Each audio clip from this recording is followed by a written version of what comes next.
halfway through opening up all the presents in our Advent box. So today is day 12. The package says, "Let's get merry, have a festive gift to celebrate the holidays with cheer." Let's open it up and see what goodies are inside.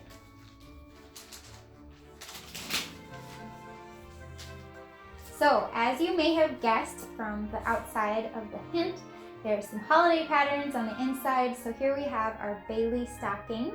This is a great pattern for using cork, faux leather, or faux fur. It's a mini stocking, so you could use it as a gift bag, or you could hang it on your fireplace. So adorable. You could fit sewing notions inside or a gift card. It's a really fun pattern to use. And then the next pattern included is called Sterling. This is a set of coasters using either cork fabric or faux leather. You could certainly add monograms, applique, different deco stitches on the outside of the coasters, and you can use metal corners on the outside to give a luxury touch to these coasters. So these are really fun to make a his and her set for couples. You can have a set for your bar cart.